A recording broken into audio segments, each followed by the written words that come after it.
좋아요, 구독. 오늘의 글로벌 핫 이슈부터 점검을 해보도록 하겠습니다.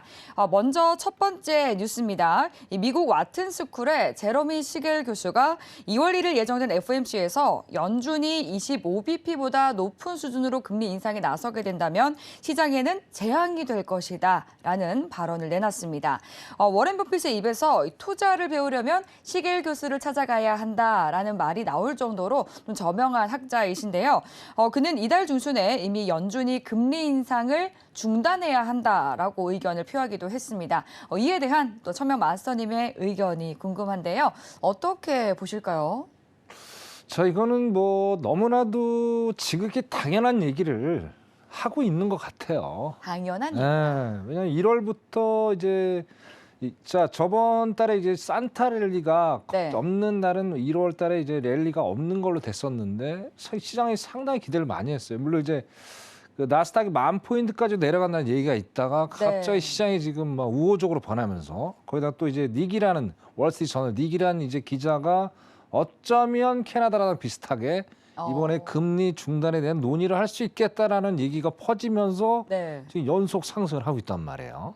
그럼 별로 이제 뭐 25p에 대한 얘기도 계속 반영이 됐고, 근데 이제 마지막에 이런 얘기를 오늘 기사가 나왔다는 걸 보면서 마치 앵무새처럼 언론 플레이를 하고 있는 게 아닌가. 나름대로 네임밸류가 있으니까 뭐 이런 얘기 말씀을 또 할 수 있는 걸 보여지는데 이건 뭐 너무나도 지극히 당연한 얘기입니다.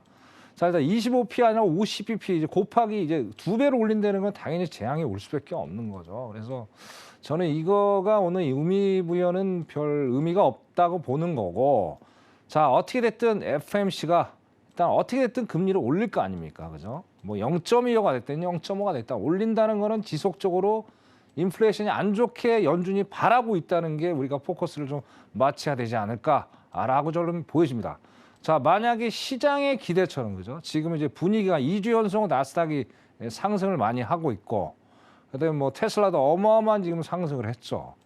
자, 그 상승을 하는 가운데에서 원인은 뭡니까? 시장에서. 자, 인플레이션이 이제 완전히 꺾이고 있다는 기대감. 그죠? 그런 것들이 이제 계속 호재로 작용하면서 상승을 이제 키워왔어요. 자, 거기에 대가 연준이 어떻게 이 상황을 바라볼 것인가에 대해서 거기에 우리가 초점을 맞춰야 되겠다. 저는 그렇게 생각을 합니다. 자, 여기 오른쪽에 보시면 자, CME 이제 그룹에서 매일 업데이트되는 페드 워치예요. 그죠? 페드 워치. 뭐 누구나 다 알고 있는 99.2%는 거의 확실시죠. 0.25. 그죠? 뭐 저번 주에는 뭐 안 올린다는 어떤 그래프도 여기 왼쪽에 한번 나타났었어요. 그거는 이제 온데간데 없이 사라지고 일단 0.25가 거의 확실시 되고 있다.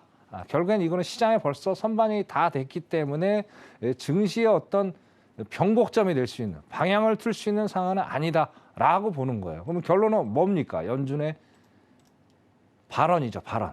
파월의 발언이죠, 그죠? 자, 근데 이거 과거로 한번 사람들은 어떻게 조그만 호재라도 작년에도 그랬고, 그죠? 조그만 호재를 가지고도 과대 해석을 해서 상당히 상승세를 유도하는 그런 상황들이 작년부터 올 초에도 마찬가지고 계속 연출이 돼 왔다라는 얘기예요. 그래서 저는 이렇게 또 생각을 합니다. 자, 이게 작년 8월 잭슨홀 미팅 때하고 너무 상황이 비슷하게 재현되는 게 아닌가라고 좀 생각을 해봐요. 왜냐하면 작년에 아시다시피 거의 한 달 가까이 이 상승 베어마켓 랠리가 지속이 됐죠. 이번에 2주밖에 안 됐지만 그래도 상당 기간 또 뭐 그 시기하고 한 반 정도 맞물리는 그런 랠리가 지속이 됐다는 거예요. 그러면 파월은 심각하게 분명히 고민을 하고 있을 거라는 거예요. 그래서 8월에 분명히 뭐라고 그랬어요? 연준에 맞서지 말라고 분명히 얘기를 했습니다. 그러면서 엄청나게 급락을 연출을 했다라는 얘기예요. 자, 간단한 얘기입니다. 파월은 일단은 시장이 상승으로 가는 거를 원하지 않아요. 왜? 아직 갈 길이 멀기 때문에. 자, 일단 CPI가 이제 많이 내려왔어요. 6%대까지, 6%대 중반까지 내려온 거 가지고 자, 인플레이션이 완전히 꺾었다라고 시장은 반응을 하는데, 자, 연준이 바라보는 건 뭐라고 제가 말씀드렸어요. PCE라고 그랬죠. 개인 소비 지출. 그죠? 자, 근원이에요. 전월 대비. 자, 이거는 여전히 그렇게 많이 CPI에 비해서 안 내려왔다라는 얘기예요. 자, 그러면 연준이 바라보는 지표는 바로 PC라는 거예요. 걔가 2%까지 와야 돼요. 연준이 원하는 인플레이션 숫자 2%. 그죠? 근데 여기 이제 뭐 시겔인 사람이 또 아까 잠깐 제 기사를 본 것 같은데 이분은 지금 하는 얘기가 시장이랑 똑같은 얘기를 또 하고 있어요. 뭐냐? 자, 연속적으로 지금 뭐 인플레이션 숫자 내려오고 있고, 지금 이제 작년에 이제 연준이 자이언트 스텝을 4번 밟았죠. 자, 그게 이제 올해 반영이 되는데 후행성으로 반영이 되다 보니까 연준이 생각하는 것만큼 이상으로 인플레이션이 확 빠질 수가 있다. 그렇기 때문에 연준은 금리를 더 이상 세게 올려서는 안 된다면서 뭐 재앙적인 수준, 그렇죠? 그런 얘기가 나온 거예요. 자, 그거는 이 사람이 놀리고 제가 보는 거는 어떻게 됐든 근원 PC가 아직도 연준이 바라보는 숫자까지 가기는 아직도 멀게 있대라는 거예요. 그렇죠? 자, 그렇기 때문에 2월 달에 0.2 확정적이지만 자, 다음 달이 또 문제예요. 다음 달. 다음 달 잠깐 차트 한번 잠깐 내려보겠습니다. 네. 다음 달은 볼게요. 네, 2월 25bp 금리 인상에 대해서 좀 재앙이라는 발언을 내놨는데 사실 시장에서는 금리 인상 동결에 대한 기대감의 목소리도 좀 조금씩 나오고 있던 상황이었잖아요. 네네네. 근데 그건 온데간데 없이 다 사라졌고 네. 결국에 이제 뭐 아까 이제 말씀드렸듯이 결국에 연준이 바라보는 PC예요. PC. 예. PC가 뭐 그렇게 CPI 많이 안 내려왔기 때문에 그거는 지금 시장의 자기만의 어떤 논리. 여전히 뭐 연준을 시장에서 안 믿는 거는 지금도 ING죠, 그죠? 네, 지난주 금요일에 PC 발표됐잖아요. 그렇죠. 뭐 근원 PC가 뭐 그렇게밖에 안 내려가고 또 뭐 네. GDP도 잠깐 말씀드리면 GDP도 결국은 뭡니까? 재고가 이제 재고 때문에 이렇게 많이 올라왔던 거 아니에요? 재고가 이제 두 가지의 재고가 있잖아요. 안 팔려서 남는 재고가 있고, 팔 게 많아서 아직 뭐 창고에 쌓아놓은 재고가 있는데 결국엔 뭡니까? 안 팔려서 선자라는 거. 안 팔려서 좀 쌓아놓은 재고가 많다라는 거예요. 그게 우리가 바라봐야 될 어떤 시각이 아닌가 그렇게 생각합니다. 그래서 네. 자, 일단 3월을 볼게요. 3월도 일단 올립니다. 3월. 자, 근데 이제 이 FMC 회의가 자, 이제 뭐죠? 우리가 저거 점도표라는 거죠. 점도표. 그죠? 점도표가 분기별로 3, 6, 9, 12 이렇게 나와요. 그죠? 자, 그러면 2월 달은 점도표가 안 나오는 달이 될 거예요. 근데 이제 3월 달에 점도표가 나오겠죠. 그러니까 점도표가 나온다는 얘기가 뭐예요? 차후에 터미널 레이트, 최종 금리를 다시 한번 어떤 표를 만들어서 보여주겠죠. 그죠?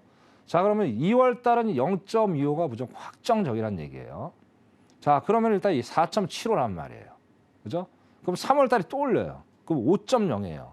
그럼 점도표가 발표될 때 5.0으로 갈 것이냐 아니면 5.5점대 이상, 5% 이상으로 갈 것이냐가 우리가 알아야 될 최종 금리 상단이 될 겁니다. 그래서 여기서 보시면 일단은 3월까지 무조건 올리는 거예요. 자, 그다음에 5월 달 한번 볼게요. 5월 달. 자, 5월 달 하면 아직도 지금 5.25.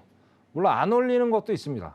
안 올리고 그대로 이제 정책을 유지하는 것 숫자도 이건 언제든지 또 바뀔 수 있기 때문에 앞으로 4개월이 더 남았기 때문에 자, 현재 상태로 봤을 때는 5.25라는 숫자가 아직도 여기에 37.1%에 해당이 돼 있다는 얘기예요. 결국엔 시장하고 생각하는 거하고 완전히 지금 달라요.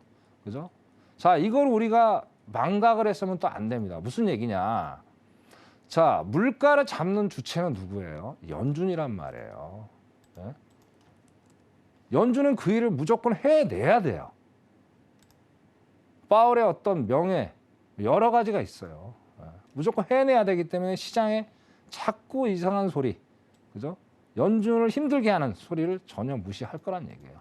자, 다시 돌아가서 자, 결론적으로 2월에 0.1은 확정적이고 파월의 발언이 핵심이 될 거라고 보여집니다.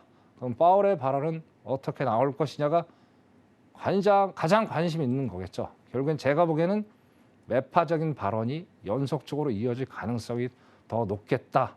지난 12월에 연속성상에 있겠다라고 말씀을 좀 드리고 싶어요. 자, 작년 12월에 FMC 때 자, 모든 연준 위원들이 19명으로 구성이 돼 있어요. FMC 회의할 때. 이것도 우리 시청자분 참고로 좀 알아두시면 좋을 것 같아요. 자, 19명의 회의를 이제 참석을 하는데 자, 12명이 연준 총재들이에요. 지방 여는 총재들. 자, 나머지 이제 7명이 이제 뉴욕 중앙 이사회 이사들이란 말이에요. 그래서 총 19명이 회의에 참석을 합니다. 그러면서 투표권이 12명이 있겠죠.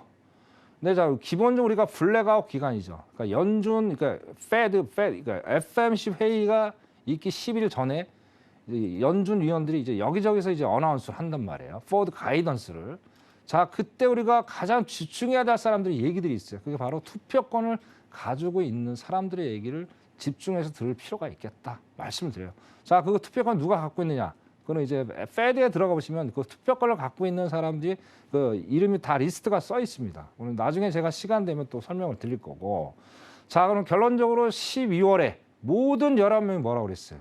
매파적인 발언에 동의를 했고, 그리고 또 올해, 그죠? 올해 2023년 연말까지 지속적인 금리 인상을 유지하겠다는 얘기를 했습니다.